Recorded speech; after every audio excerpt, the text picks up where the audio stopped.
Une décision du ministre togolais de l'enseignement primaire et secondaire, le professeur Dodzi Kokoroko, de mettre fin aux fonctions du proviseur du lycée d'Alokoebe à la suite de son intervention dans un reportage diffusé sur TV5 Monde, a suscité des réactions.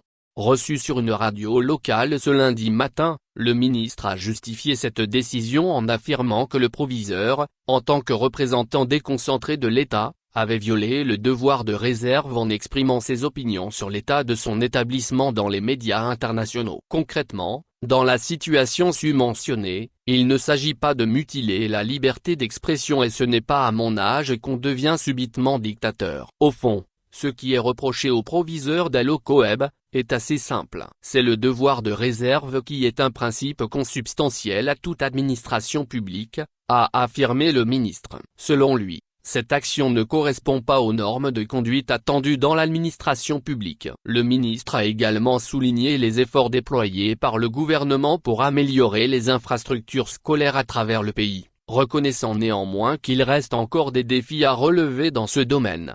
Moi, je n'ai jamais fui mes responsabilités. La problématique des écoles, des infrastructures en délitement, je les assume. Et nous progressons sous l'autorité du président de la République avec une projection. Et aujourd'hui, il faut être myope pour ne pas accepter au moins qu'il y a un saut qualitatif, tout autant insuffisant dans le secteur éducatif, voulant redonner des infrastructures de qualité à nos apprenants et au corps d'encadrement et au corps d'enseignants. Et donc au fond, qu'on dise certains de nos établissements sont dans des situations inacceptables, moi-même j'en croise. Moi je dis fermement, ce n'est pas digne de nous, ce n'est pas digne de la République, a-t-il fait savoir. Et d'ajouter, toutes les fois que j'ai été saisi du caractère désuet de nos établissements, j'ai toujours pris mes responsabilités. Si cette situation est remontée, je crois qu'une décision assez humaine, courageuse sera prise et je considère pour ma part qu'il n'est pas du ressort d'un proviseur de s'en donner à de telles déclarations qui mettent à mal le devoir de réserve. Sur ça, j'y attache du prix et je ne céderai aucunement sur ce devoir de réserve. En réponse aux critiques,